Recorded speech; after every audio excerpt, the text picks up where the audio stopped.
Who can take a flower, roll it up and make it fine, sprinkle it with knowledge and a little bit of time, cover it with headlines and a sweet euphoria too. Cannabis man, can. Who can take a story and make it feel so grand, spread the word around about the wonders of this land, mix it all with laughter and a sprinkle of insight.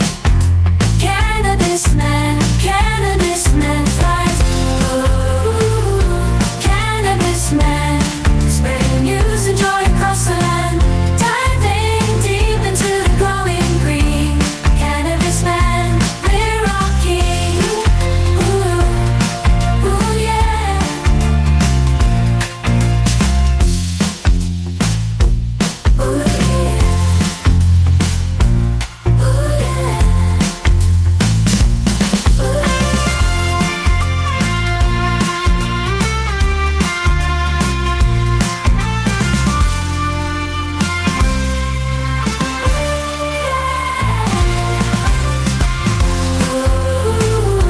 Cannabis man, spreading news and joy across the land, diving deep into the growing green. Cannabis man, we're rocking. Ooh yeah. Ooh yeah. Welcome into another episode of the Cannabis Man podcast, where we're delving into the evolving world of cannabis. I am your host, Don Kleppen, and today we've got some major developments to talk about, so get your favorite strain packed up, light it up, and let's dive into the green wave that's sweeping the globe. The biggest news of the moment, still making headlines, is the potential rescheduling of cannabis. That's right, it is a big deal. Cannabis has been stuck at Schedule 1 for so long, you'd think it was driving on the Kennedy. Yeesh. But we finally have this movement, HHS recommending rescheduling the plant. The White House and the Justice Department are along for that ride as well. The DEA said it agreed, but now reports are coming out that it has not signed off on this rescheduling. Hey, DEA, you can't just change your mind. What is this, the Golden Bachelor? Come on now. But the White House drug czar is pushing ahead regardless, saying that rescheduling will have an historic and long-lasting impact on the junk food industry. No, he didn't say that. But come on, obviously it's going to have an historic impact. We'll finally be on the right side of history. Just like whoever can make peace in Gaza will be on the right side of history. My goodness, what a mess over there. I'll tell you, instead of sending more weapons to Israel, maybe we can send them some weed instead. If anybody in the world needs to chill out right now, it's them, man. Let Mary Jane be the peacemaker that she really is. One country that is piecing the picture together is South Africa. The president there just signed a bill legalizing recreational cannabis. So great to see other countries joining in the green revolution. Now those people who like to get their pets high can move on to bigger game, like lions, rhinos, and giraffes. Oh yeah. But if you are going to get those critters stoned, just be sure to wait until they're off of your Jeep to do it, because you'll never get out of there otherwise. You'll be like those giant pandas heading to the zoo in D.C., slowly chomping on some bamboo shoots and just waiting for a chance to escape and get a ticket home. All right, we've got a great show this week. I have several big news stories and events coming up to tell you about, including this potential ban of hemp products in Illinois and around the country. And a little later, I'll be joined by Christopher Lackner of the Hemp Beverage Alliance to talk in some detail about exactly that. And even though there's a lot of momentum behind ending the prohibition of cannabis, there's still a lot of anti-weed propaganda out there, and I found some that you're going to want to hear about. Keep it here. This episode of the Cannabis Man podcast starts right now.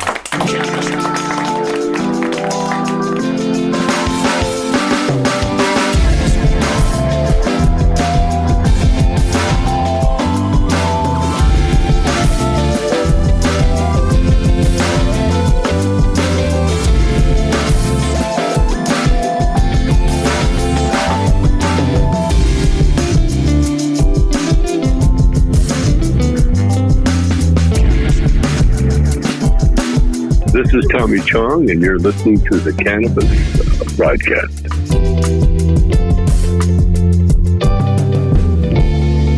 Yes, indeed. This is the Cannabis Man podcast. I am your host, Don Kleppen, and I really appreciate you joining the show. If you haven't already, go ahead and leave a rating or a review for this podcast. However you're listening to this, if this is through Spotify, if it's through Apple Podcasts, iHeart, Earwolf, wherever you listen to these, or YouTube, there's a function there to either like the video or rate and review the show, and I'd really appreciate it if you could do that for this podcast. It helps me stand out from the others out there. You can always follow the show at C-Man Podcast on Twitter and Instagram, and it's the Cannabis Man Podcast Facebook page and YouTube channel. And you can always become a subscriber by scrolling down and hitting that support the show link in the description notes. That'll take you to Buzzsprout, and you can subscribe to the show, offer some support. You'll get a big thank you email from me, as well as your name shouted out in the next episode. And if at any point I ask a question to which you would like to answer, or you have a question that you want answered about cannabis,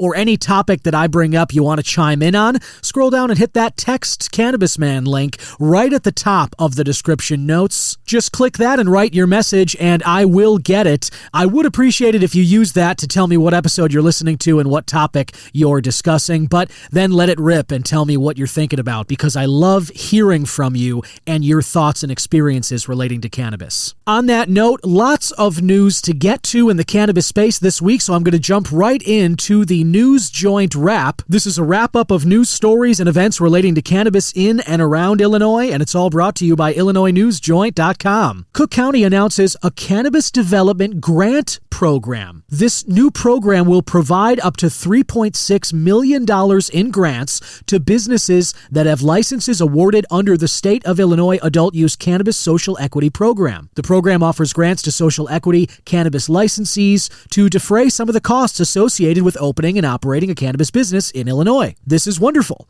Now, I know that not everyone's going to qualify for these things. I know that some people are just going to end up rolling their eyes and feeling like it's the same old thing. But I know personally there are a lot of people who are going to benefit from this.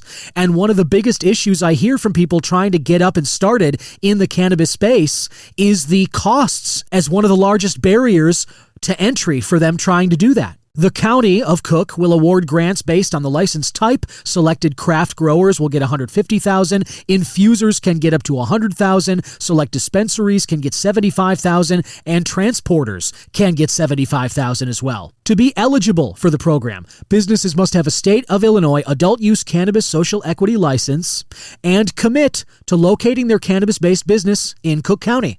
The county anticipates that the volume of applications will exceed the amount of funding available to the program. I got news for them. I anticipate that same thing as well, and I'm sure you do too. But Jason offers a helpful list. Grant administrators will prioritize applications based on the following factors. Number one is date of license award. Older license holders will get priority here. Location of operation in a disproportionately impacted area with a commitment to continue doing so. And the majority of ownership residing in a DIA, that disproportionately impacted area. So you can see here how Illinois is at least attempting to, in Cook County anyway, follow through on these promises of helping social equity applicants. Giving money to those who qualify, as well as older license holders, and both the operation location and the majority of ownership, they want you to be residing in a disproportionately impacted area. For my money, this is a good thing. It's hard to find perfect solutions, especially in government, but I think this is a good step forward. And the final note of this News Joint Wrap, you can get a free ticket to the Illinois Cannabis Convention. That's NECAN, which is happening this weekend. It's happening Friday, the 31st, and Saturday, June 1st at the Schaumburg Convention Center, running from 10 a.m. to 3 p.m. each day. Located at the Schaumburg Convention Center at 1551 North Thoreau Drive in Schaumburg. Illinois News Joint will have a booth there 221. If you stop by and say hey to Jason and the gang, you can get some free swag and learn about all the services they provide, as well as some more upcoming events. And if you're just interested in attending NECANN anyway, the program schedule has some big presenters like Jim Belushi, Representative LaShawn Ford, who I've had on this show. He's got some great takes regarding cannabis. David Lakeman, Deputy Director of Cannabis and Hemp, Alex Alsaba, Janie Dolly Benavides, Ambrose Jackson, Shawnee Williams, and more. Lots to learn about, a lot of great people to meet, and lots of fun to be had, all at NECANN this year. You can find out more, and as I said, get yourself a free ticket, all at IllinoisNewsJoint.com. Now, for my strains of the week, I'm going to talk about two different products. One of them is a sativa. I got some pre-rolls from the Wrigleyville Sunnyside. You know, that is my local dispensary I like stopping at. And I went with some of these grassroots shorties. They were having a special on these. I believe it was like 23 or 24 for 5 of these shorties in a pack. And I've really been enjoying these. You know, they say shorties, and I think there's a spectrum of those now, depending on which product you get. They vary in size. Some shorties are shorter than other ones. And these Novarines, the sativa from Grassroots, these I would say are on the larger end of the spectrum, at least as far as shorties go. They're not a full joint. There's certainly not a full gram in there. But there's 2 grams in the entire pack. So it's almost a half a gram in the joint. It's 0.4 per each of these 5. And I find that it has been a nice little pick-me-up when I've needed them. Been working some extra hours before I'm off in the month of July. Going to spend some more time with Violet as Gretchen goes back to work and everything. So I've been doing some extra hours this week, and these Novarines have really kind of helped me.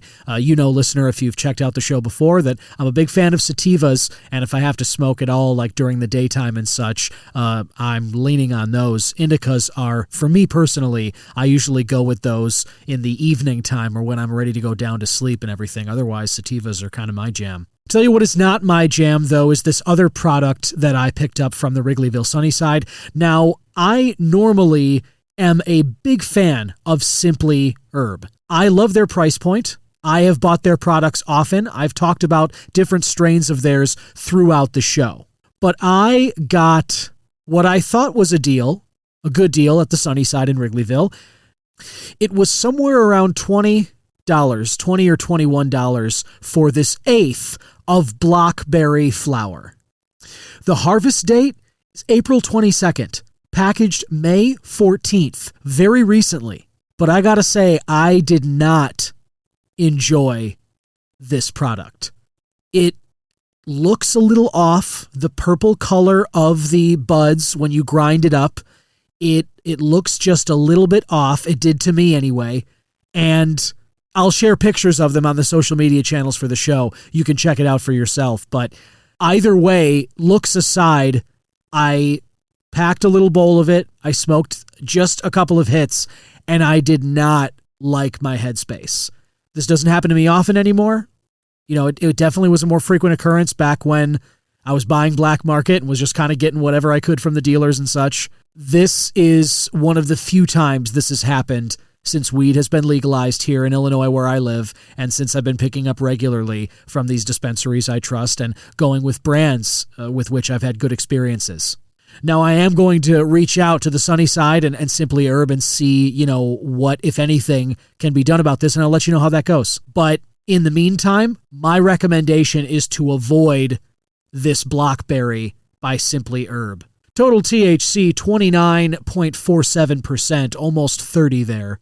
So maybe it's just that. It's possible. It might have been just me. Maybe if you've tried it, you had a different experience. Feel free to send a text. Let me know. Listener, welcome back. My guest today is going to shed some light for us on an issue that is currently moving through the Illinois legislature. Lawmakers in Springfield are considering making a major change to hemp beverages and all hemp products in this state. And the same representative has made a submission to the U.S. House of Representatives and their cannabis council they have there. And so we're at this moment right now where I've talked on the show before. You may have heard me mention this last week. These changes to the 2018 Farm Bill are being considered. Nothing's final yet, but there is a consideration to make some changes to the Farm Bill, and those may ban hemp products in the state of Illinois and the country at large, and that is something that I don't think any one of us wants to see. And so I've brought on today my guest who can shed some light on the specifics of this and kind of talk about where things stand, both in Illinois and maybe give us a little glimpse into how this may play out nationwide. I am talking about the president of the Hemp Beverage Alliance, Christopher Lackner. Welcome, Chris. Thanks for joining us today. Hey, Don, thanks so much for having me. My pleasure, and thank you for taking some time. Listener, we're recording this on Memorial Day of 2024, so Chris has been kind enough to take some time away from the barbecues and the celebrating to just give us a little information on what I was just talking about. Chris, let's get started, because last week you guys held a press conference just trying to get this word out to people in Illinois about these potential changes that are highlighted in these two bills right now in Springfield. Can you talk a little about what's on the docket that might be changing here? Yeah, and thank you for having me on your podcast. And to establish the lay of the land here, the 2018 Farm Bill legalized the farming, the production, and ultimately the sale of hemp, which was a policy designation of the cannabis plant that only had a small amount of THC in it. Right. Now, from that, entire industries have cropped up, not only on the textile, hempcrete, and all those other fiber sides of the hemp plant, but also by using the small amount of cannabinoids that are contained in hemp and putting those into a variety of products, including beverages. Beverages have really taken off as a category as Americans have kind of are rethinking their relationship with alcohol. Looking for new adult beverage alternatives, and are seeing that these high quality products are being produced. It's very difficult to make a beverage in a can without adhering to the highest quality in production and manufacturing processes. And so we've got a combination of things happening where folks want these new adult beverage alternatives. Beer distributors and beer makers who are seeing a decline in alcohol consumption are seeing this as a economic opportunity for them. And then, generally speaking, the category is being embraced by adults, up and down the spectrum all across the country.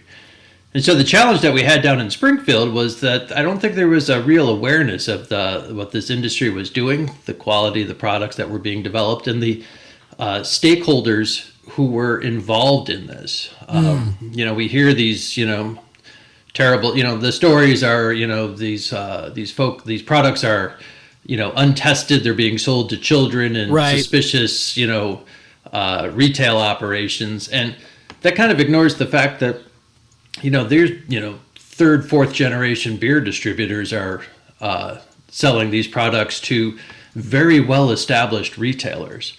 And these products are being manufactured at the highest possible quality. I would argue sometimes higher quality than you could find in a dispensary product. Right.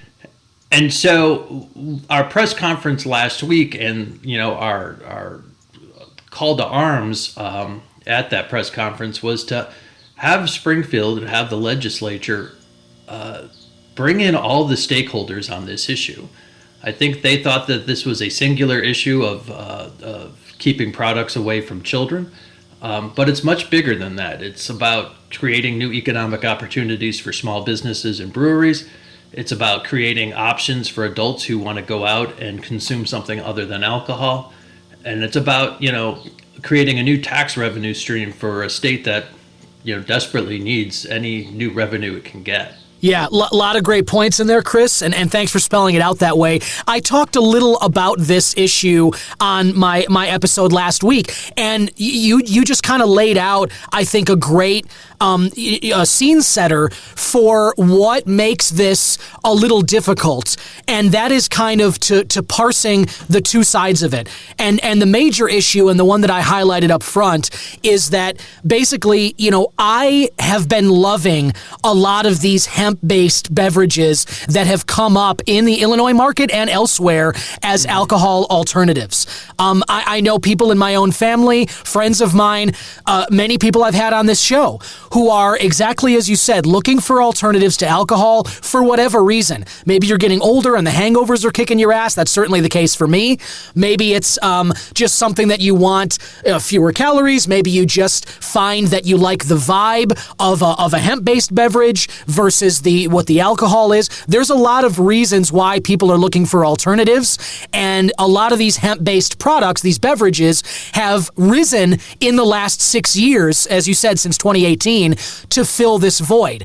And a lot of those products, as you said too, are made with the highest quality standards. You've got people who have been operating, people I've had on the show, who have operated in the alcoholic beverage space, and they went state by state and they knew the different standards they needed to meet in order to sell a can-based hemp beverage, and they have been going above and beyond what those standards are. So on the one hand, you have very responsible and insightful, innovative business owners who are making great products and are filling a need that's out there, and importantly as well, creating revenue, as you said, for a state like Illinois that desperately needs it. But then on the other side of it, and this is an issue I've talked about on the show too, you have these shops that have popped up, and these are not like the shops that are selling these hemp-based beverages. I'm thinking of more of the ones that have neon signs that say CBD in the window, that say Kratom, that are maybe selling like vape pens or unlicensed kind of like hemp-based products like Delta 8, Delta 9, the synthetic cannabinoids that are, as we say, like kind of unregulated. And I'm not going to go as far as to say is that they're marketed toward children. That feels to me a little bit like the reefer madness propaganda of last century. So I'm not going to go that far, but I will say that there is a safety component to some, not all by any means, but to some of the sellers of a lot of these hemp products. And so the way that you just kind of spelled it out, it really does sort of set in motion these, or illustrate, I suppose is a better way of saying it. It sets this thing, the table of, there are two sides to this. There is, I think, there is a legitimate concern about the safety of some of these products, but a lot of the beverages that you were just talking about from these makers, they don't really fall into that category. They are being made at the highest standards, and they don't really need, those I don't think are getting marketed to children. Those aren't at risk of people, anybody getting sick from them and stuff like that.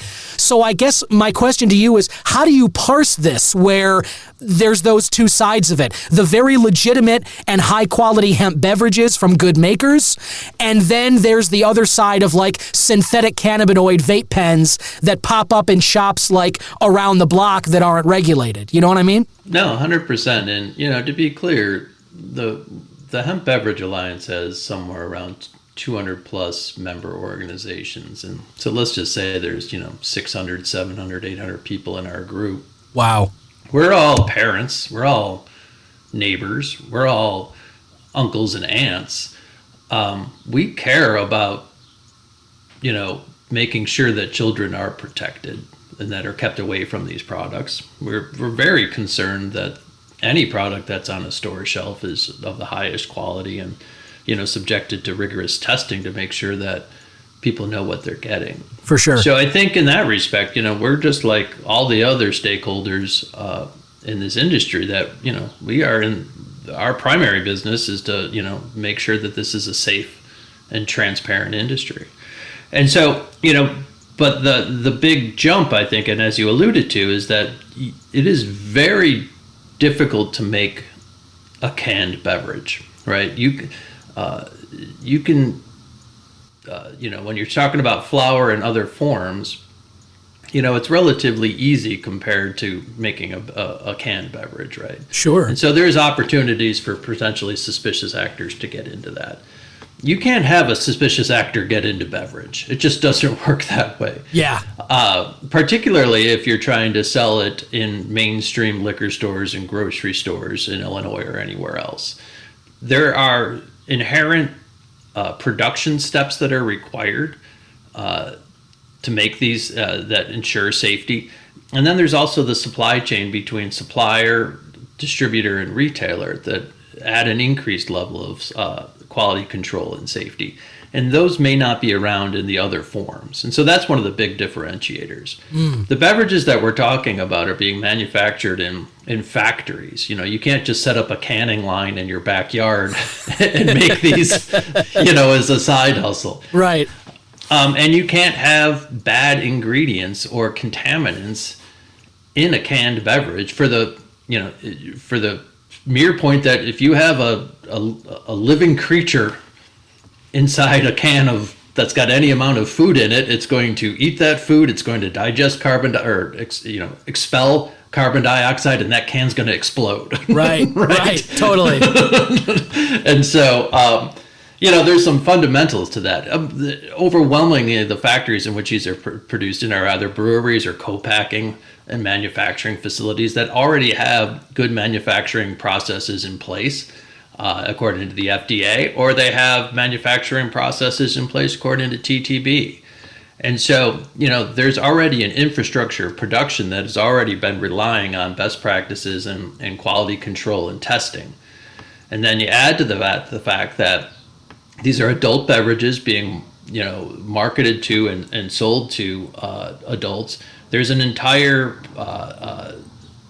supply chain in place that understands how that works. And that means age gating, making sure that these products are marketed and shelved in the appropriate place so that they're not confused as, other functional or, energy drinks or whatever. Right. And that, the retailers are appropriately trained and have a strong understanding of what these products are. And I think that's what the big differentiator is. I don't think any of these beverage companies are interested in making sales in, these vape shops that you speak of. The market is really having these alongside and next to beer, wine, and hard seltzer. And that's honestly, these just the last few years of this 6 years that the Farm Bill has been in place since that 2018 one passed.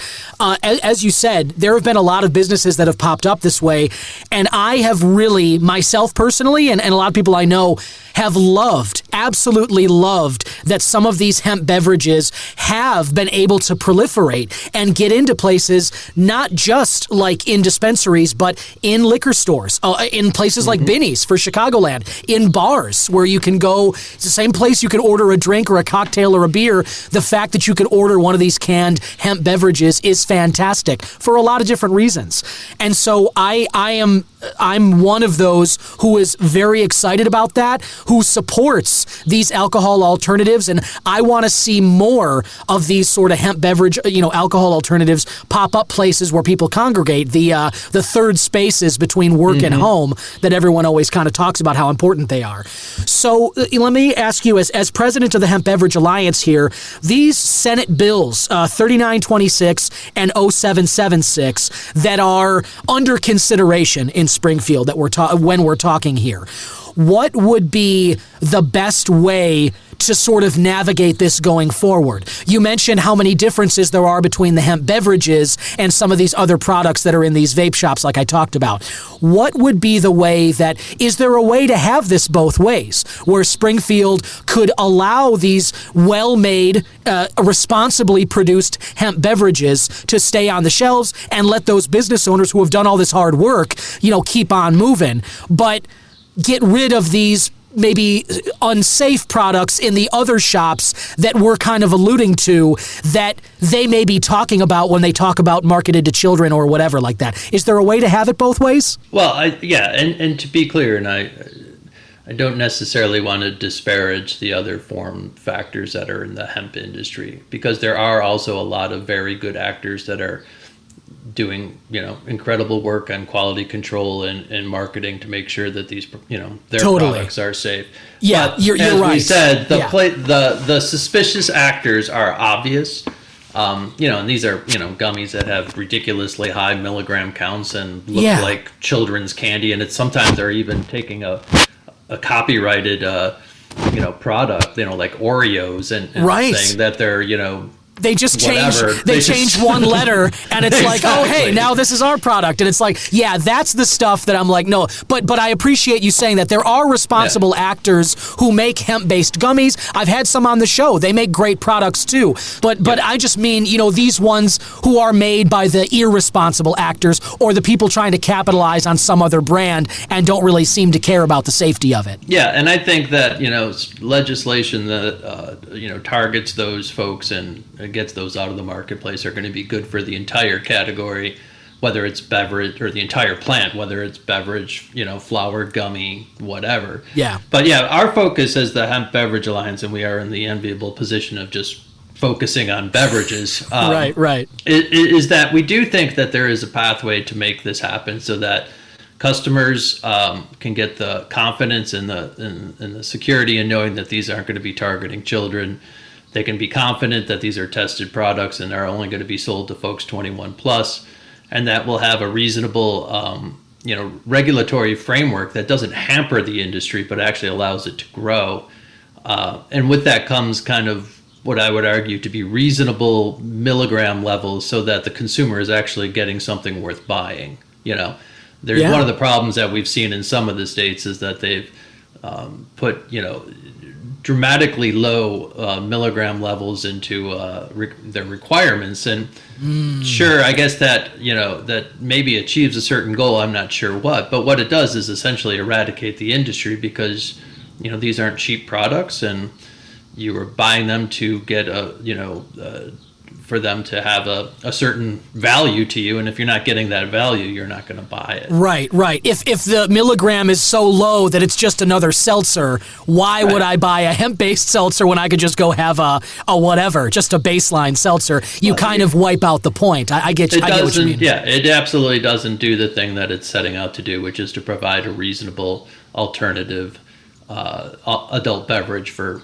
responsible adults, right? And so we do see, what we were very pleased to hear late last week was that the legislature did hear what we were saying to slow down and bring all the stakeholders to the table to discuss this. And it appears as though that we're working toward a solution that's going to work for everybody. And so, as of today, our fingers are crossed.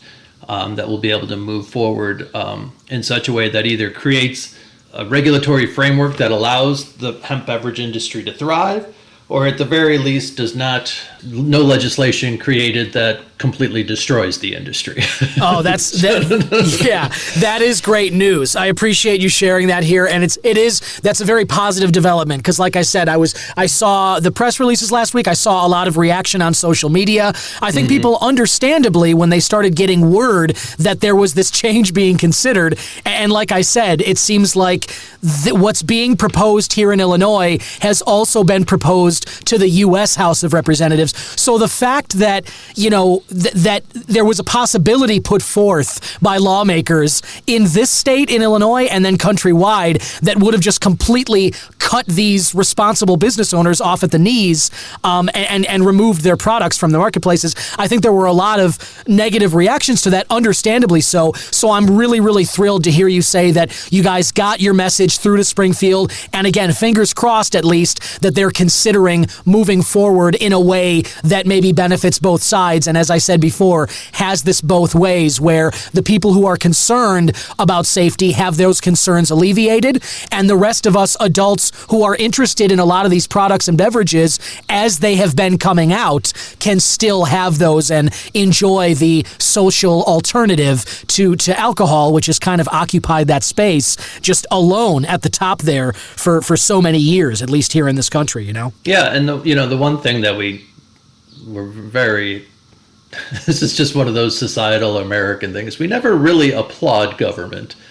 But I think in this particular instance, the legislators down in Springfield had opinion and were moving swiftly toward a resolution. It was brought to their attention that there were other stakeholders that standed to, lose from this. And they agreed to bring those folks to the table and come to a solution that's going to work for everybody. And I think that's, commendable and admirable. And again, an indication that, this can be done in any state. Once you bring all the stakeholders to the table, once you realize the entire scope, I think the path to victory becomes rather easy after that. That's awesome. That's real, and it's well said, because you're so right, especially here in Illinois and Chicago. If you bring up government, it's not to give them a pat on the back or an attaboy. It is usually to be like, great, another, more corruption, another, sink for the rest of us, getting in the way of our lives and all this stuff. It's usually brought up in a negative standpoint, right? And I think that is really important, especially if it does pan out this way. Whereas we've been talking about, it's good enough that they heard your message, that they listened to what you guys were saying, which is to say that there's another side of this. It's not just that, there's this unleashed industry that's running around, selling to kids irresponsibly, and they need to be stopped. It's not that. There's a whole nother side of this where there are these responsible product makers who have been doing everything on the up and up, and they have jumped through all the necessary regulatory hoops, and they make sure that all of their products are above board and at a certain level, and removing their business, especially when people like us, the consumers, have been responding so positively to these, kind of removing that without considering that side of it. It is really good to know that the government's not just a one-sided thing where they just dictate, announcements from their ivory tower without listening to the masses at all. It's really good to know that, like, hey, this can be a two-way street. Doesn't always feel like that, but they are reasonable people, and they can be made to hear another side of a story. No, absolutely. And I think what this does is it actually creates a potential, and what I hope will be a very strong relationship and partnership with government, so that we can work together with them, not only on the passage of whatever legislation results that to allow this, but also on the regulatory, that fine tuning of a law once it gets made, is that you have to kind of figure out how to do it and what that law means. And we want to be a partner, with those stakeholders as those are created. And I think that's, I don't think anybody likes a contentious relationship. And I think the more that we can work in partnership with government and the other stakeholders, the better off everyone's going to be. Whatever law comes out now, wherever they declare their stance on this, whenever something is changed officially here, it's not as if it's that and then it's all done with. It's that's like just the first step. right, exactly. It's kind of like, all right, now we're here, and then in 6 months maybe we realize, this could be a little better for these reasons. Now let's work to make sure that we can kind of move it in that direction, and continuing to get it to a place where everybody's happy. Government does seem like it's best when it's at that place, when it knows that this is a work in progress, not just a dictum, and then that's it, and then there's a threshold of before that law and then afterward, and never shall it be revisited. It's much better when we do have somebody like you, the Hemp Beverage Alliance, on the side, being able to have a seat at that table in Springfield and voice the opinions of these business owners, and being like, okay, yes, you want to make this change, but let's not kill the spider with the hammer here. Let's maybe take a more nuanced approach so that we on this side can also be satisfied and not just completely left out in the cold, because of some decision that was made there. No, absolutely. And if you look at the state of Minnesota, that's, basically 2 years ahead of us on this. They've had these regulations put into law, as I said, about 2-3 years ago. Mm-hmm. And the success has been remarkable. But to your point, every year they get revisited, they get modified and improved upon with all the stakeholders at the table. And to be clear, this isn't unique to hemp. This is, every industry gets, modified, refined, improved. The alcohol industry has their alcohol bills and regulations that pop up every year. Yep. And, regulations get, changed and adjusted, based on new information. And so this is just, a lot of folks are, it's a brand new industry. And so this is our first introduction to that table. But we we certainly plan on having a seat at that table for the foreseeable future. That's awesome. And I'm glad you brought up Minnesota. They are a state that I've brought up before on the show. And I mentioned it when they first sort of gave the green light to the hemp beverages and such. And I know it's been different there, but it is a cool example to be able to look, as you said, just about like 2-3 years down the road and be like, okay, that's how their industry there has evolved. That's the changes they've made. Maybe we can kind of learn something from that, whether it was a positive or a negative or how we just want to do it differently. Just having that example that is right there to follow, it makes me think of, at home here, I've mentioned on the show, I just had a daughter, Violet, 6 weeks ago, and we've got friends. Yeah, thank you. And my sister, they had a son, Landon, about 1.5 years ago, and we have some other friends who have a daughter who's like 4 months ahead of us. And so being able to look at them right now and be like, oh, okay, this is where we're headed. And it's not so far away that it's meaningless. You know what I mean? If to have friends with a 10-year-old, it's like, okay, yeah, I know I'm going to get there, but that might as well be forever away. When they're under 2 years or a few months ahead of time, it makes for a really legitimate, or rather a valid example to potentially follow, or at least learn something from. Whether, as I said, it's good and you want to recreate it here, or whether it didn't necessarily turn out the way you would want it here, so maybe you get an opportunity to make some changes and kind of make things work out differently where we're at. Yeah, and I think you're absolutely right. You can look to Minnesota to see what their successes were. They put in a pretty robust regulatory scheme, and they're already dismantling some of those aspects of it because they're finding that they were unnecessary or didn't achieve the goals that they wanted to achieve. So, for instance, they had legislation that said that you could, if you served a hemp beverage at a bar, you had to wait 4 hours until you could serve that person an alcoholic beverage. Wow. And that kind of, and again, but when you're starting up a brand new marketplace, right, that sounds potentially reasonable, right? Yeah, we don't right. know what consumer behavior is going to be. We don't know, how this is going to play out. So let's err on the side of caution. For sure. But they've come to find like that really seems to be largely unnecessary. The folks, again, these are adults and they're kind of seem to understand how their world works, and what their personal relationship is with these beverages. And so, they're working toward, reconsidering that, and they actually may have passed something to the effect saying that is no longer a requirement for on-premise properties.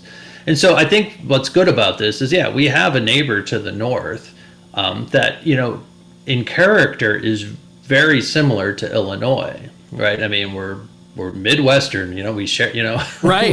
we're just a little bit further downstream the Mississippi from them. That's totally. It still sucks in the winter here. We get the same, it's 6 months are nice, 6 months not so great. So yes, I feel like there's a lot of shared elements to our journeys here between the two states. And so I think what that does is it provides a little bit of coverage or assurance to Illinois as it moves forward, because there was no outcry, there was no a giant hole didn't open up in the earth and we all got swallowed into it. Right. These are just Midwestern folks that are seeing an opportunity to create a new adult beverage, and again, it seems to be working. The numbers that are coming out of the Minnesota are absolutely incredible. These liquor stores, 10-15% of their sales are hemp beverages. Hemp beverages are outselling, what used to be like the big heavy hitters in their categories, whether it was, a specific brand of hard seltzer or a specific brand of wine. Mm-hmm. And the tax revenues are, $1.8 million a month right now, I think. And to be clear, Minnesota is a smaller population than Illinois. Right. And so the potential for tax revenue for the state is significant. Yeah, and it's an important thing to highlight, again, not just for the business owners side of it and people looking, considering whether they want to, jump into that industry, but for the government side of it. When Springfield's considering this issue, obviously bringing up that financial part of it, that for them, I mean, not, however people feel about the issue personally, I have maintained on this show, and I believe that it's like one of the most compelling arguments when you're making them to a government body is the revenue side of it, because I think that's a bottom line that they always have to consider and that they'll have to contend with when, as you just mentioned, if you're looking at Minnesota as an example, which is very close to our own, but we have a larger population, I think bringing up to Springfield the fact that, hey, listen, the money side of this, that may be the portion of it that they really can't ignore. And that's just something that, as you say, it's worth highlighting because that matters when you're running a state as a government. The fiscal side of it, that's always in the back of your mind. Yeah, and the one thing, and to be clear, our hope is that these beverages will be taxed more along the line of beer and wine and hard seltzer. Right. I think we can all agree that taxation on the cannabis dispensary side in Illinois is a bit onerous. Yes, 100%. Pretty wild. I think it might be the highest in the country, if I'm not mistaken. It's entirely possible, and my heart and wallet go out to everybody that is affected by that. Yep. But I mean, here's the thing that not only is this a revenue generator for a new product, right? Now you have hemp beverages that are bringing in taxes, but there's also the concern that alcohol tax revenues are going to decline over time. Certainly. And that shouldn't be lost in the equation, right? Yep. And a lot of those alcohol taxes have already been spent. Yeah. Yep.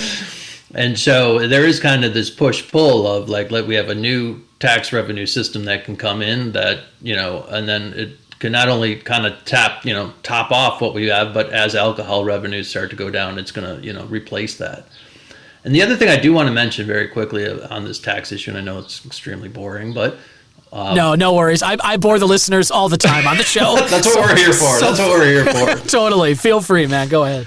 No, but I mean, this is the thing that let's just, there will be a concern that these hemp beverages are taxed lower than cannabis products, right? And that's, a valid concern. But we need to understand that beverages, the word is velocity, and velocity is how many you sell, right? The velocity of a product is how many get sold off the shelves at any given time. And so what we are saying is that, having these at a reasonable tax structure similar to that of beer, wine, and hard seltzer allows for high tax revenues because of the velocity. People are buying these, 4, 6, 12, 24 at a time. Right.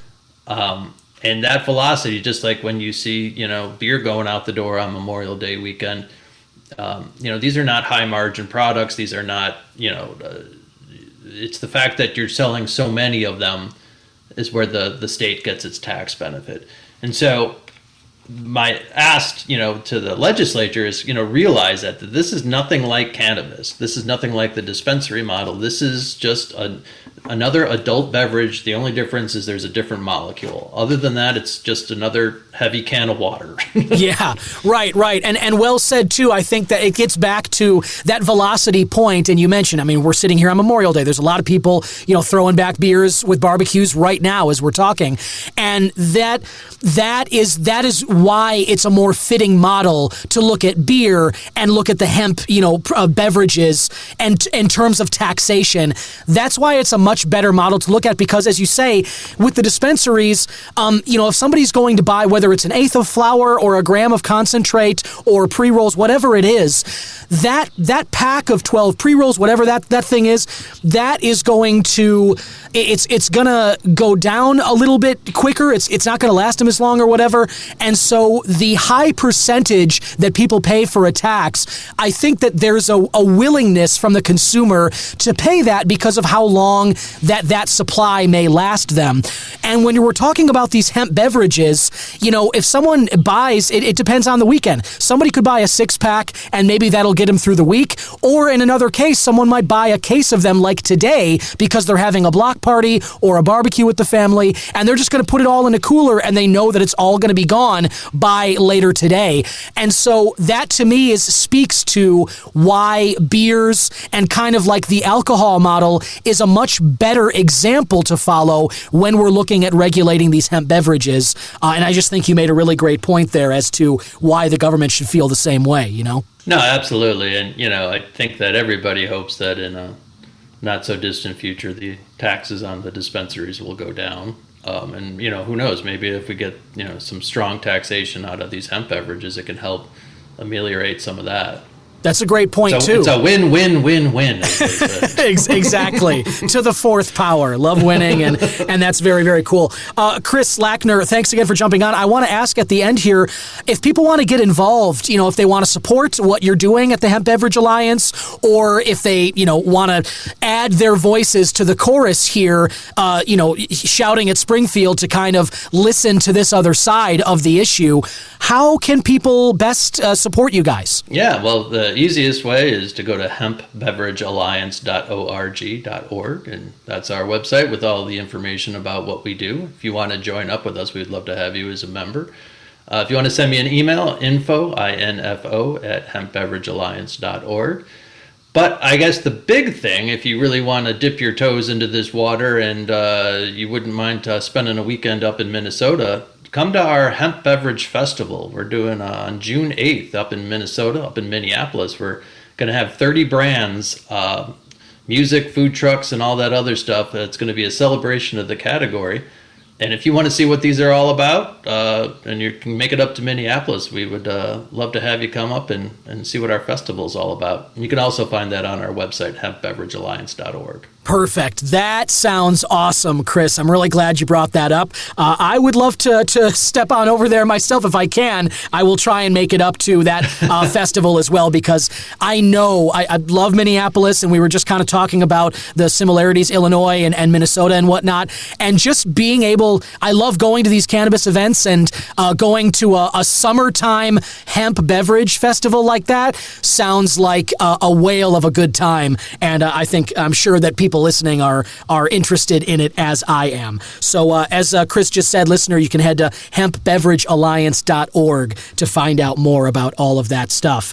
And Chris Lackner, president of the Hemp Beverage Alliance, thank you so much for taking some time this Memorial Day to kind of shell out and just really spell out, I suppose, the intricacies of these issues, and give us a little progress check of the great work you guys have done already with Springfield, and maybe a little bit of a look ahead to see where we can see these laws and regulations heading to. Absolutely. It was great talking to you, Don. There you have it, listener. I want to thank one more time my guest, Chris Lackner. What an excellent perspective he just shared there, and what excellent news to share with us that he feels like the work that they did at last week at the Hemp Beverage Alliance, that Springfield really heard from them. And it's really exciting. I love the work they're doing. As I said during the interview effusively, I definitely support hemp beverages. I love the role that they're filling for us here. And by all means, check out hempbeveragealliance.org and learn more about that festival in Minneapolis, he said, coming up June 8th. I'm going to try and get up there myself if I can. Definitely sounds like a hell of a time. But it seemed that my conversation with Chris was prescient because, as Chris said he felt was the case, it seems that Springfield did hear the message from the Hemp Beverage Alliance. Because earlier today, from when I'm recording this, May 29th, this article from the Sun-Times came out. Lawmakers leave Springfield without regulating Delta-8 other hemp products. The subheader, a bill that would have banned sales of pot-like Delta-8 products, sailed through the Illinois Senate but never made it to the floor of the State House. That means the mind-altering products will be unchecked for yet another summer in Chicago and beyond. This is a Sun-Times article that I'm going off of, written by Mitchell Armentrout, and published at 3:04 on May 29th. You can check it out. I've linked it below. And I'm sure that many business owners hearing the news breathed a sigh of relief. It's true, there is a safety part of this issue, but as Chris and I were just talking about, those unsafe actors are fairly obvious, and beverages specifically, you really can't act that way and hope to sell any kind of product alongside beers and wines and spirits of that kind. Now, this article spells out the whole background that we just discussed in the interview, so I won't get into it from the beginning. The point here is we have at least a break. The article notes that the bill could be taken up by the House when members return to Springfield in the fall, though it would have a higher hurdle for approval then, as bills passed after May 31st require a 3/5 majority. Rep. LaShawn Ford estimated support was well short of that threshold among his colleagues in the supermajority House Democratic caucus. Ford is pushing a separate bill that would limit sales to people 21 and up, require manufacturers to undergo product testing to obtain $500 licenses, impose a 10% tax rate on sellers, and most importantly, he said, allow current sellers to stay in the market. Ford says it's not like we can get rid of it. You can't ban something that's grown like this, Ford said. Let's not try to have an industry that directly competes with cannabis, putting this industry in its own lane, just like beer is in its own lane and rum and spirits are in their own lane. And the article wraps up, speaking at an end-of-session news conference, Governor J.B. Pritzker said he thinks regulations would be proper, but did not say whether he'd be in favor of a ban on sales beyond dispensaries. Anyway, as I've said, I've linked that article below, and you can read it for yourself. Good information in there. I always love reading the Sun-Times. But lawmakers adjourned, the ban is not passed, and they face a higher threshold of approval come the fall. So it seems like, at least for now, hemp sellers can breathe a sigh of relief, and the rest of us can go on enjoying these hemp beverages that we really have come to enjoy very much. Moving on to national news, there's a bit of a big one here. This came out last week from the Associated Press, and this article by Joshua Goodman and Jim Mustian is headlined, Top U.S. Drug Agency, a Notable Holdout in Biden's push to loosen federal marijuana restrictions. Now, the AP in this article sets the table here, saying that in an isolated part of the U.S. DEA headquarters known as the 12th floor bubble, Chief Ann Milgram made an unusual request of top deputies summoned in March for what she called the marijuana meeting. Nobody could take notes. Very interesting little stipulation I find there. Over the next half hour, this article goes on, she broke the news, and remember this is back in March, that the Biden administration would soon be issuing a long-awaited order reclassifying cannabis as a less dangerous drug. A major hurdle toward federal legalization that DEA has long resisted. And Milgram went on to reveal another twist. According to two people familiar with the private meeting who spoke to the AP on condition of anonymity, that the process normally steered by the DEA had been taken over by the Justice Department, and the action would not be signed by her, but by Attorney General Merrick Garland. Milgram did not give aides a reason for the unprecedented omission, and neither she nor the DEA has explained since. But as we all know now, events unfolded exactly as they said in that March meeting, with the most significant drug policy change in 50 years launched without the support of the nation's premier narcotics agency. The article quotes here, DEA has not yet made a determination as to its views of the appropriate schedule for marijuana, end quote, reads a sentence tucked 13 pages into Garland's 92-page order from earlier in May, outlining the Biden administration's proposal to shift pot from its current Schedule 1 alongside heroin and LSD to the less tightly regulated Schedule 3 with such drugs as ketamine and some anabolic steroids. Internal records accompanying the order indicate the DEA sent a memo to the Justice Department in late January seeking additional scientific input to determine whether marijuana has an accepted medical use, a key requirement for reclassification. But those concerns were overruled by Justice Department attorneys who deemed the DEA's criteria, quote, impermissibly narrow. End quote. Now, this article goes on and kind of gets into the back and forth between the DEA and the Justice Department. And the whole point of this, as I'm sure you can gather for yourself here, is that the DEA, and I've been talking about it on this show, and I know you've heard it elsewhere, over that 8-month period from last August when the HHS and President Biden told the DEA that they recommended rescheduling, everyone kept waiting on pins and needles for the DEA to say something. And it got to be 6 months and then 8 months before we finally heard that rescheduling would happen. And now this article comes out just within the last 2 weeks here and says, actually, in fact, the DEA did not sign off on this. And there's this historic rift between the DEA and Justice Department and the White House, which is on the side of the Justice Department and HHS in this issue. All of them on one side, which is to reschedule cannabis, and the DEA still firmly on the other, apparently awaiting some, as these lawyers say, impermissibly narrow definitions of medical use of cannabis. The reason I'm bringing this up to you is this. This is the same thing that I've been saying for months now, which is that the DEA was never going to change their stripes about this issue for the same reason that the Pentagon will never say that they need less funding. It goes against their very self-interest. And it doesn't matter how much evidence you push on the table in front of them. It doesn't matter how many statistics you spoon-feed them from reality. It doesn't matter how much rational argument you put in their face. What you're doing by rescheduling and what you would be doing by removing funding from the Pentagon is getting between those executives and their meal.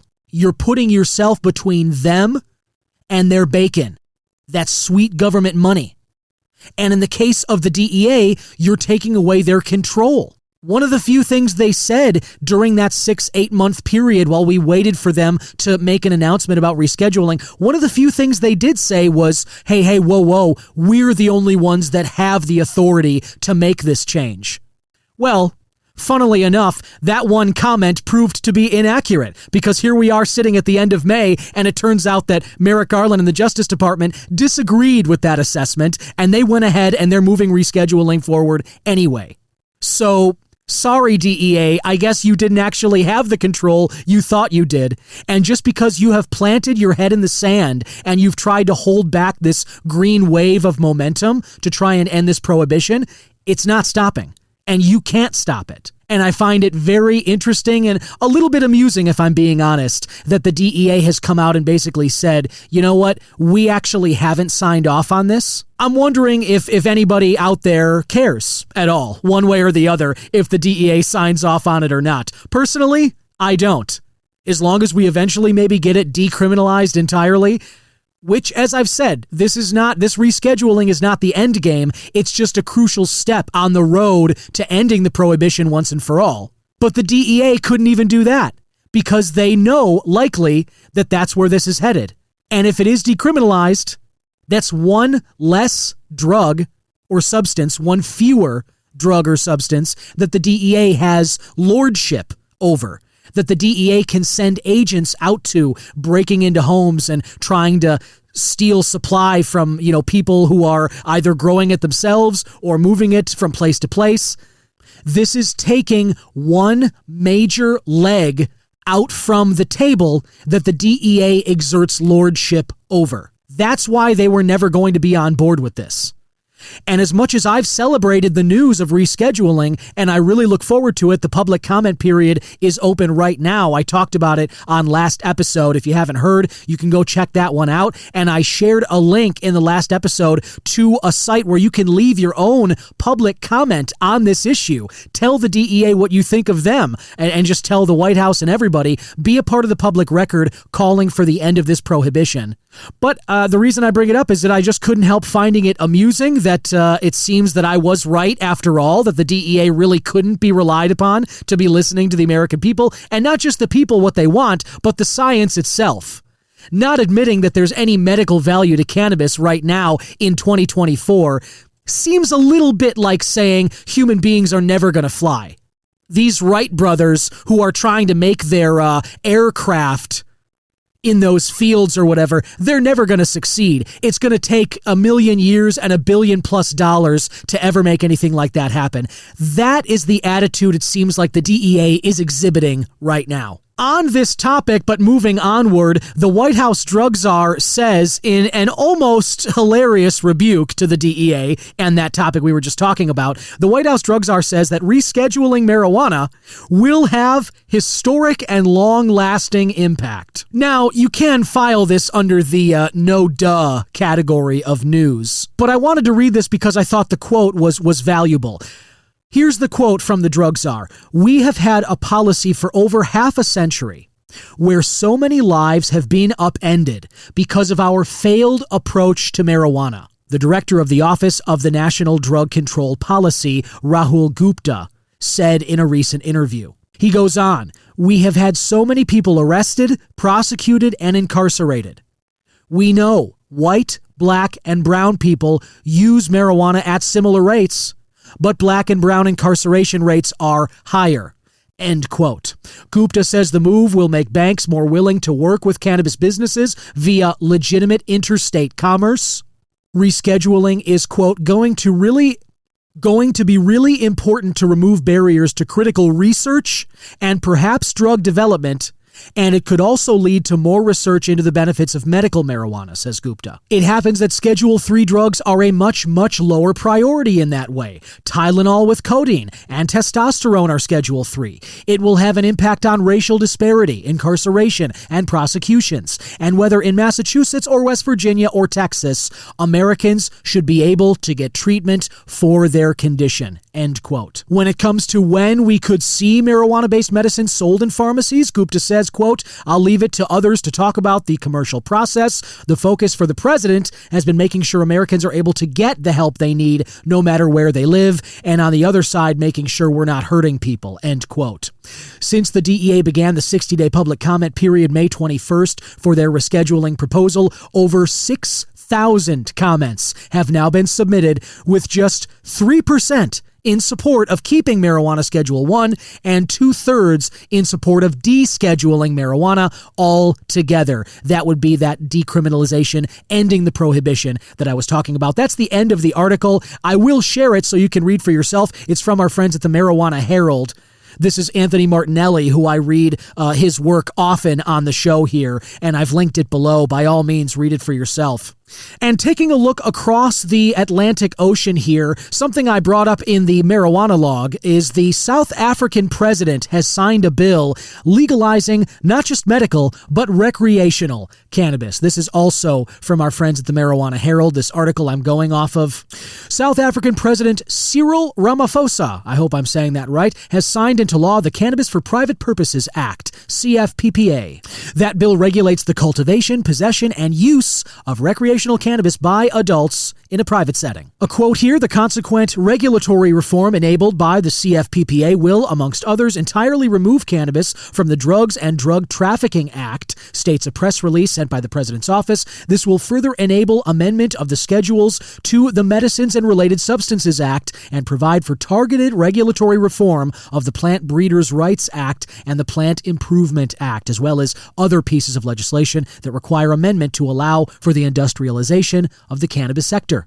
The bill further guides the medically prescribed administration of cannabis to a child while also protecting children from undue exposure to cannabis, and it, quote, "provides for an alternative manner by which to address the issue of the prohibited use, possession of, or dealing in cannabis by children with due regard to the best interest of the child." It also prohibits the dealing in cannabis. The National Assembly gave approval to the legislation in November, with the National Council of Provinces giving approval last February. South Africa now joins just a handful of states, including Canada and Uruguay, that allow legal marijuana possession and cultivation. That's the end of that article. I have also linked that below. I highly encourage you read it for yourself. And one final item that I wanted to bring to your attention, listener. This is a piece of modern propaganda. That is exactly what I'm calling this, because that is what this is. This is an article, I say with air quotes, that was published just today in The Guardian, theguardian.com. I don't know if you're familiar with this publication, listener, but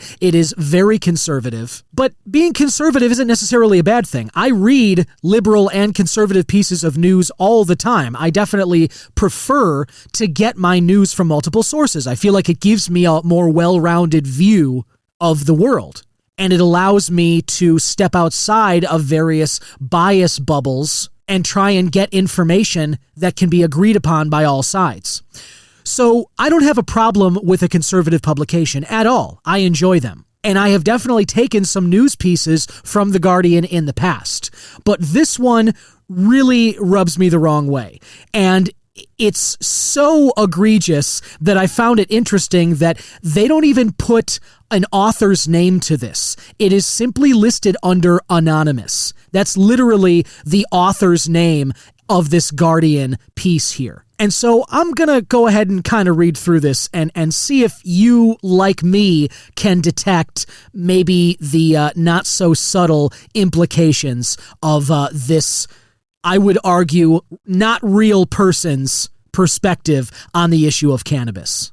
Let's start with the headline, okay? Smoking weed every day makes me less presentable and less productive. I love it. That is the headline. So I'm going to go ahead and read this article in that style and kind of breaking it apart, giving you my thoughts about what is said in between here. So the article starts, when the pandemic came, I moved back in with my parents in Los Angeles. It was extremely boring. One night, we had completely run out of things to do, so they decided to go to a local dispensary and pick up. Obviously, weed is legal in California, and they'd never tried it before, so they were like, well, why not? Okay, couple things here.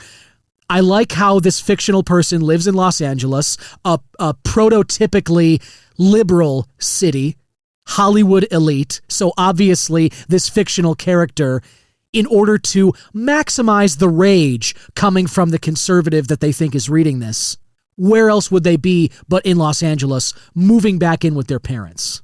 Also pretty funny, their parents live in California, Los Angeles, but never tried weed before? And then they decide to go to a dispensary and pick up? Okay, does anybody actually believe that that is how it went down? Some parents who never tried weed before, living in LA, all of a sudden suggest to their child who's now moved back at home, hey, let's try this for the first time. Not to say that that can't happen, but again, it just further serves the purpose of this article, which, as I am arguing, is pretty clear propaganda anti-cannabis. I'll move on. They came back with some pre-rolled joints, which I found really endearing. I come from a Reformed Jewish California family, so it almost felt cultural for all of us to be smoking weed together. It's what I imagine Seth Rogen does when he goes home to visit his parents. Smoking with them in the pandemic turned me into a habitual user. Does anybody describe themselves that way? Do you? Even if you smoke every day. I, at one point in my cannabis journey, smoked all day, every day. And I never referred to or even thought of myself as a habitual user.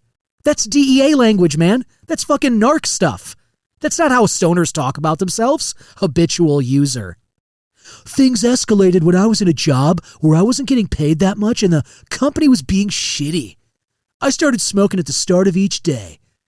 I think that I should get to be my most comfortable at all times, and weed makes me feel like that. I honestly think a lot of other people would be more pleasant if they did the same. That right there, that I feel that I should get to be my most comfortable at all times. Again, just further painting this caricature of a person who moves home with their parents in LA and is sort of trying to give you this entitled, super comfortable, elitist, lazy millennial, I'm guessing, even though I've always taken issue with the portrayal of millennials in this fashion. Just really bothersome. Now every morning I wake up, I get a fresh pot of coffee brewing, and I finish the joint I was smoking last night before bed, which is sitting on my bedside table. When I finish that, I roll another one and continue. Last week, my therapist asked me what it's like being this kind of low-level stoned all day. And honestly, I just feel more appreciative of details that are beautiful and less affected by details that are petty and unimportant. It makes me feel less anxious, and I don't get frustrated at people in traffic, which is a useful skill when you live in LA. It's just so low level. Like AI could have written that joke. I rarely let myself run low on weed, opting to buy in bulk from a trap shop in Hollywood where I don't have to pay taxes. And there's a promotion where they give you a free 10 grams if you spend $70. Bullshit. I'm sorry, I call bullshit on that. $70 and they give you 10 free grams? Okay. Let's just take this logically here. Illinois prices are high for legal cannabis. California prices are as well. And if you're lucky, you can find an eighth, which is 3.5 grams for maybe $35. Maybe less. Maybe you find it for 25, whatever. But 10 grams is almost 3/8. Does anyone really believe that a California, not just California, that a Hollywood dispensary runs a promotion where they're giving away 10 grams for free? Bullshit. That's what I say. Moving on, it's usually an indica or an indica hybrid, which is perfect for smoking pretty much continuously throughout the day. Again, bullshit.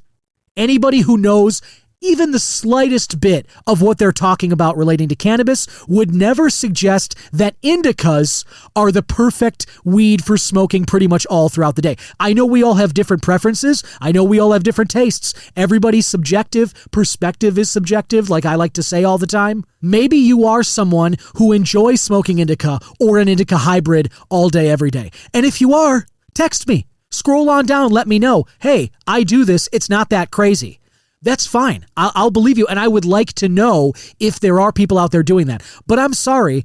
I'm somebody who's been, as I say, smoking for well over a decade now, day after day, on the daily, and at times, all day, every day. And indicas are what I reserve for later in the evening. I'm going with a sativa or sativa hybrid. And by the way, that still gets us back into this whole indica versus sativa oversimplification of a plant with hundreds of cannabinoids, splitting it into two umbrella categories, or that hybrid Venn diagram shit. That's just complete bullshit. But that's a whole nother topic. I just want to have the edge taken off in a very baseline way to go through life. Smoking weed is also part of my self-medication for my depression and my terrible appetite. My mom and I both have stomach problems that make us feel really nauseous all the time. Weed helps me feel like I can eat. Am I addicted to it? Probably, but it works for me and I'm functional. Maybe it makes me less motivated, but I don't really want to be more motivated. I consider wanting to be more productive very lame, like you've been cucked by the patriarchy and capitalism. I have goals like everyone else, but I feel like achieving them quicker or more efficiently is less important than my overall enjoyment of life. Now, I want to stop here because I find it actually kind of entertaining that this Guardian article, which is portraying, as I've argued, a fictional person with the whole goal of revving up these conservatives on the other side reading this and just driving home this anti-weed propaganda. But I feel like they actually stumbled onto something that is not a problem or that should not be looked down upon. It's only, I would say, these like hyper conservatives that would look at someone trying to achieve a more balanced quality of life, and they would look at that person and say, wow, what a lame, what a loser. I just find it kind of hilarious that their portrayal of this, again, as I say, fictional person stumbles into something. They spelled it out in such a way where they're like, oh my God, look at how pathetic this is. When in reality, I think a lot of us would like to try and find balance that is a little more along the line of, hey, I just want to enjoy my life overall a little bit more. Now, the language of cucked by the patriarchy and capitalism, pretty obviously fake there, I think. For somebody who, doesn't really want a job or, is living at home in LA, I think that language when expressing themselves does feel like it might be a little bit beyond, but maybe that's just me. Maybe I'm wrong about that. Moving on. There's a little bit left here. I smoke behind the wheel, using my car's coin tray as an ashtray. Personally, I think weed just doesn't do what alcohol does to you, especially in slow LA traffic. Obviously, it is dangerous, but the only road accidents I've been in were from before I smoked weed, like driving past an ex-boyfriend's place and being so in my head that I drove straight into a stationary car. Does anybody think that someone would actually admit this? To a Guardian writer or to any other publication, if someone walked up to you and says, hey, blah, blah, blah, blah from the Wall Street Journal, or, blah, blah, blah from the Associated Press, I just want to ask you about your cannabis use. Would you ever admit to driving past an ex's place and being so in your head that you drove straight into a stationary car? Last week, my dad called me when I was driving to work and smoking a joint. I made the mistake of picking up, and he told me off for driving while I'm high. I found it pretty funny, because I find everything funny, because I'm always stoned. Again, does this sound like a real person to you, or does it sound like a caricature of what somebody on the right thinks that a stoner would talk like? Because it sounds a lot like the latter to me. Obviously, this means my car smells powerfully of weed, which is not really a problem until I have to use valet parking. But the valets usually find it funny and ask me if they can hotbox it. Do people judge me? Not really. I once got kicked out of the parking lot at work for smoking weed and listening to fast jazz too loudly. A security guard came over and simply said, "You need to leave." I almost explained that I worked there and I couldn't leave, but instead I just drove 2 floors up the parking structure to continue. People often have some sort of an idea in mind of what a male stoner is like, and I think sometimes they can be a bit surprised that girls also smoke weed alone. Women are encouraged to act in ways where we see ourselves more as objects. Like if we're going to spend money on something, it should be on makeup or clothes or a diet, something that benefits the people around us in some way. But I'm spending my money on weed, and not only am I enjoying it, it also makes me care even less about being presentable in public. Again, pretty clearly not a real person expressing these views. Last paragraph here. If you're still with me, I really appreciate it. There is a certain lack of respect for institutions on the West Coast. Normies will always be normies, and they don't necessarily like it when you're smoking weed all the time. But I also think there's less institutional pressure on bohemians to conform, because we don't really have any old institutions over here.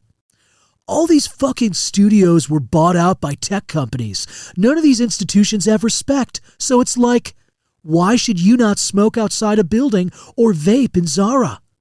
The last time I was smoking a joint on my work break, a city janitor came along, rolling cleaning supplies, and asked me for a light. "Smells good," he smiled. As told to Nilufar Haidari. Great, very cultured work of you, Guardian. Go fuck yourself.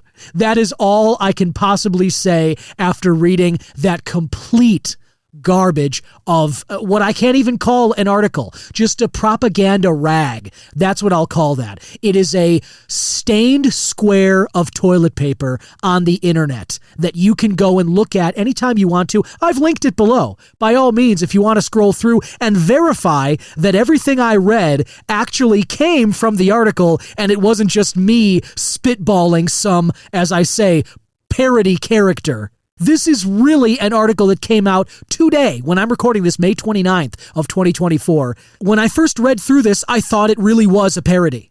I thought there was something in here that they were trying to kind of maybe spin a joke or maybe make a point by poking fun at this kind of propaganda material. But no. Not at all. They actually, it just seems like they took something from the 1970s right out of Nixon's White House. It's like they took an article from back then, fed it through an AI text generator, and said, give me this, but for 2024. And it's literally like the AI spat out what The Guardian published today. Just aggravating. I tell you, it's as much as I feel the momentum behind ending the prohibition of cannabis, as much as I see and hear and read the very legitimate calls around the country. You just heard me say in that article, over 6,000 comments already, and we're just a week We are 1 week into the 2-month 60-day comment period for the public to tell the DEA and the White House and all that their opinion about rescheduling cannabis. We're just over a week in, and there are over 6,000 comments, over 2/3 of which want it decriminalized altogether, and only 3% of which, as I said, express any kind of opinion that would keep cannabis Schedule 1. That shows you where people stand, at least the ones who are willing to respond to a public comment period. But either way, there is a lot of very real and exciting momentum to end the prohibition. And the legal cannabis space is one of the most exciting out there right now. The innovation that's happening in some of these hemp beverages, these different events coming up, these parties, these other products, it is a very exciting time. It's wonderful. But as I say on this show, time and time again, that does not mean just because the voices you may hear the loudest are the ones that you agree with or the ones that you feel similarly to end the prohibition, that does not mean that the pushback against us isn't still out there. These people who have a vested interest in seeing cannabis remain where it is, the DEA, these publishers of The Guardian, the big industries like Big Pharma, and big alcohol and big tobacco that have a vested interest in keeping cannabis Schedule 1 and prohibited, they are still out there and they are powerful. So as much as it might feel like it's kind of downhill from here, or as much as it might feel like we're on an inevitable march towards legalization, the fact is we aren't. There is no guarantee of anything in the future. And that is why we all need to stay vigilant. You need to call propaganda garbage like this out when you see it, and you need to let your representatives know where you stand on the issue of legalizing cannabis. And if you haven't already, go into last week's episode, click on that link to the public comment page of the rescheduling article, and leave a comment for yourself. Declare your stance in the public record. Let people know why this needs to happen, and tell them in your own words. That's going to make the most compelling argument, not some, 1970s reefer madness fear porn fed into an AI text generator and published on The Guardian. Anyway, that is all I've got for you this week. As I said, you can scroll down and click on the link that'll take you to the website where you can find out more information about that festival with hemp beverages in Minneapolis. That's next weekend, and I'm going to try and work out a way to get there myself. But either way, thank you for listening. Be sure to follow the show at C-Man Podcast on social media and leave a rating or a review. However you're listening to this, scroll on down and rate or review the show. Share it with your friends, and if you really like what I'm doing, become a subscriber by clicking on that support the show link in the description notes. Have a wonderful weekend. Spend some time with people you love. Give them a call. Tell them how you feel. Life is short. Enjoy the good times while we can. And I'll be back again next week with another guest interview and more perspective relating to legal cannabis around the world on the Cannabis Man Podcast. Bye-bye.